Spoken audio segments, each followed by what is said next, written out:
Hello bro, welcome to my channel. কি অবস্থা সবাই? সবাই ভালো আছো? তো আমি এখন আছি বাংলাদেশ চীন মৈত্রী সেতুতে। আর এখন সময় হচ্ছে সকাল 6:20, আর আমরা খুলনা থেকে রওনা করছি হচ্ছে ভোর 4টার সময়। তো আস্তে আস্তে চলে আসছি। আর এখন পর্যন্ত কুয়াকাটা বাকি হচ্ছে 150 কিলো। তো এই পর্যন্ত 60 কিলোমিটার মতন আসছি বা 70 কিলো।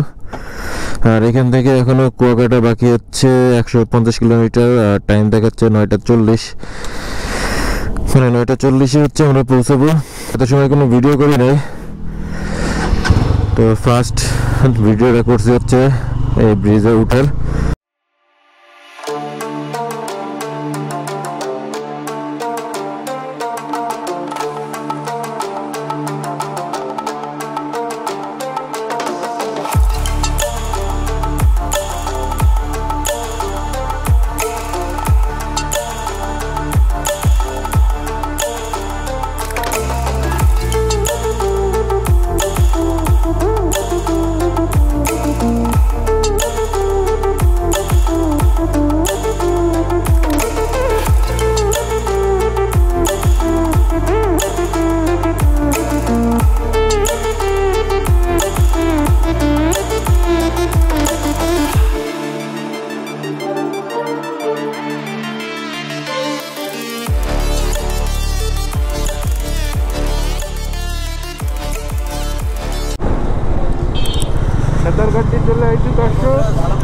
তো ব্রো চলে আসলাম বরিশাল রূপাতলি মোড়ে।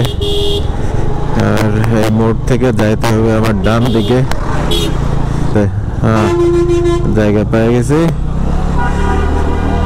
এই রোডটা একটু পেনা দেয়, মানে মোড়টা একটু পেনা দেয়। সব বাস এসে এই জায়গায় একটার পিছনে আর একটা বাধায় দিয়ে মোটামুটি জ্যামটা লাগায়। এই জায়গায় নতুন করে কাজ করতেছে। যাক, আগে ইটটা দিয়ে যাইতে হইতো, এখন এই পাশ দিয়ে ঘুরে যাইতে হচ্ছে। এই একই কথা,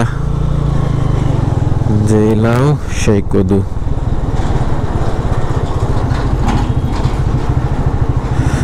তো চলে আসলাম ব্রিজের টোলে,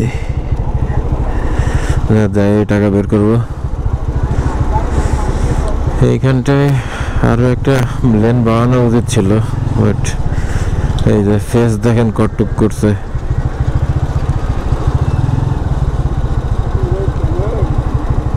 টোল এই জায়গায় না ওই জায়গায়?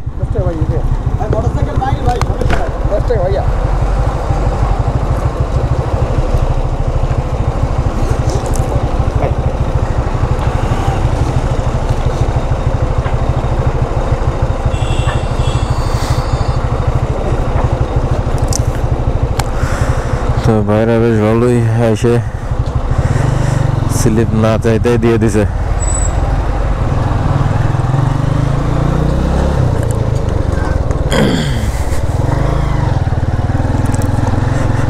এই জায়গাটারে যদি ঠিক করতো, এই পাশে একটু উঁচা করতেছে, বাট দুই পাশের গেট বানাইতে যে রাস্তার জায়গা খাই দিছে।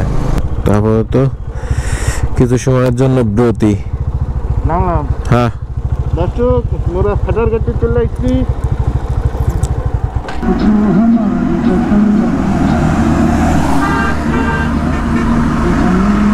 তো এখন চলে এসছি আমরা পায়রা ব্রিজে। এই ব্রিজটা আমার কাছে বেশ ভালো লাগে। পদ্মা সেতুর পর যদি কোনো ব্রিজ ভালো লাগে তাহলে হচ্ছে এই পায়রা ব্রিজ। ডিজাইনটা জোস করছে, জোস। দাঁড়া দেখি তোমাদেরকে এই জায়গাতে ড্রোন শট দেখানো যায় কিনা। জোস একটা ডিজাইন হয়েছে। একদম মাঝখানের পাড়ের জায়গায় যাবো, তারপর ভিউ নেবো।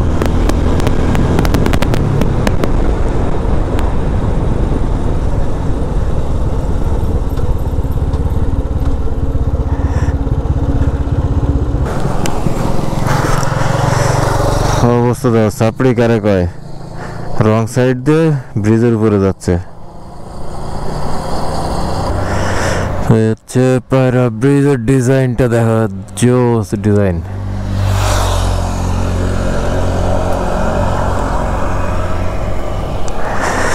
দেখি একটা ড্রোন শট নেওয়া যায় কিনা।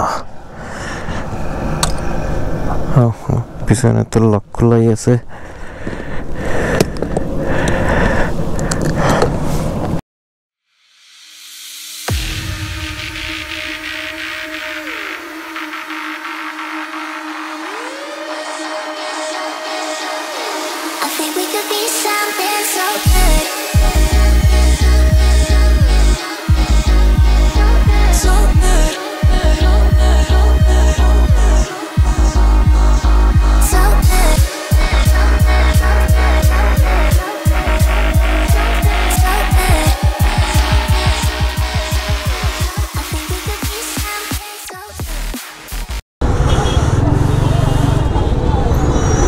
তো আমরা এখন আছি আমতলী বরগুনা।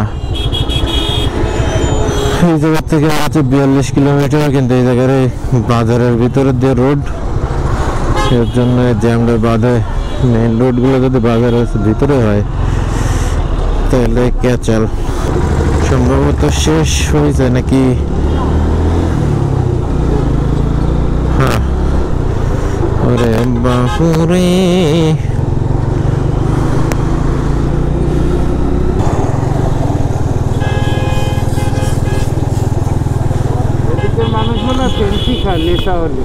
মনে হয় একটা পাইছি।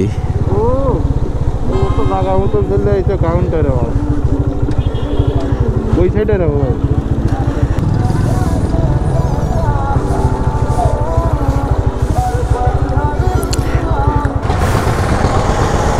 চা অর্ডার দেওয়া হয়েছে, এবার চাটা খেয়ে তারপর আবার রওনা দিব। এই জায়গা থেকে আসা আর মোটে 41 কিলোমিটার, আর এখন বাজে হচ্ছে 9:18, আর গুগল বলতেছে হচ্ছে 10:15 বাজে।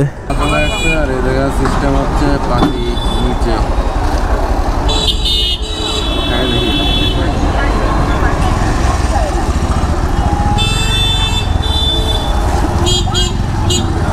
দারচিনি দিছে, বেশ ভালো লাগতেছে খাইতে। চা খাওয়া হয়ে গেছে, আর রওনা দিব। আর আকাশে বেশ ভালোই মেঘ করছে।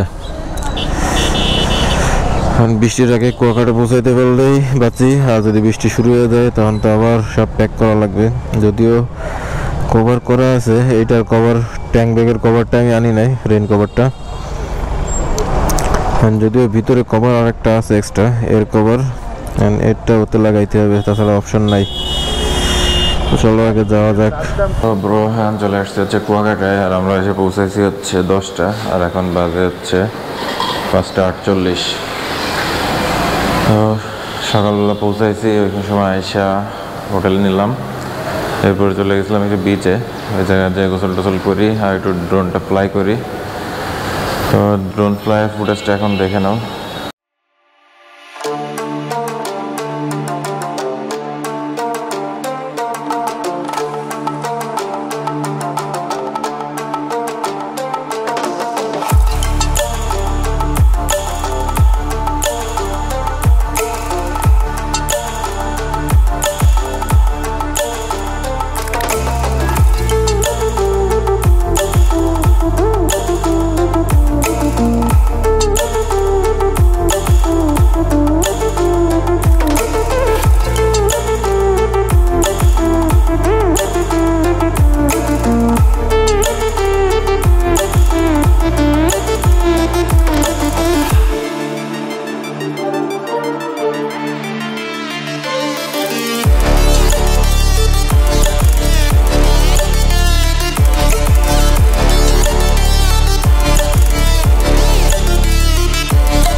ড্রোন ফ্লাইয়ের পরে গোসল টোসল করি, গোসল করার পরে সোজা চলে আসি হোটেলে। আর সারা রাত যেহেতু ঘুমাই নেই, তো শরীরটা অনেক ক্লান্ত ছিল, যার জন্য ফ্রেশ হওয়ার পরে একদম ঘুমাই পড়ি। দুপুরের খাওয়া দাওয়া, সকালের খাওয়া দাওয়া কোনোটাই হয় নাই।